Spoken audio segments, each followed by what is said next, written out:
एक बार बुद्ध एक गांव से गुजर रहे थे, लेकिन उस गांव में लोगों के बीच गौतम बुद्ध को लेकर गलत धारणा थी, जिस कारण वो बुद्ध को अपना दुश्मन मानते थे।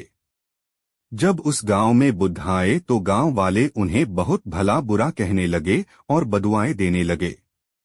लेकिन इसके बावजूद भी बुद्ध गांव वालों की बात शांति से और मुस्कुराकर चुपचाप सुनते रहे। गांव वालों ने देखा कि उनकी बातों का बुद्ध पर कोई असर नहीं हो रहा है और वे विनम्रता से उनकी बातें सुन रहे हैं। गांव वाले जब बोलते बोलते थक गए तो आखिर में बुद्ध ने कहा कि यदि आप सभी की बातें समाप्त हो गई हो तो मैं अब प्रस्थान करूं। बुद्ध की बात सुनकर गांव वाले हैरान रह गए। लेकिन उस भीड़ में एक व्यक्ति ने बुद्ध से कहा कि हमने तुम्हारी कोई प्रसन्नता नहीं की है, हम तुम्हें बदुआएं दे रहे हैं।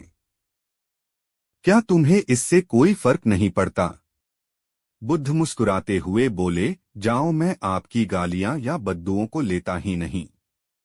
आपके द्वारा दी गई गालियों से भला मेरा क्या होगा? जब तक कि मैं आपकी गालियों को स्वीकार ही नहीं करता, इसका कोई परिणाम ही नहीं होगा।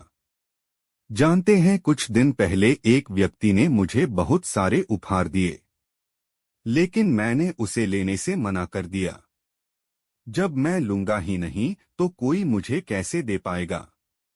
बुद्ध ने पूछा, बताइए, अगर मैंने उपहार नहीं लिया तो उपहार देने वाले व्यक्ति ने क्या किया होगा?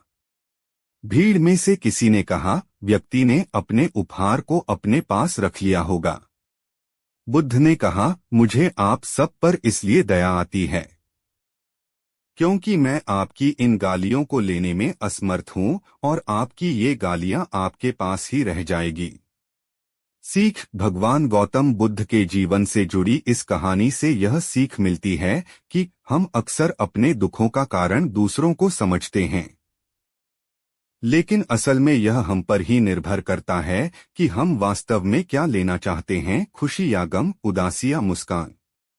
यकीन मानिए, ये छोटी सी कहानी जीवन में एक बड़ा बदलाव ला सकती है।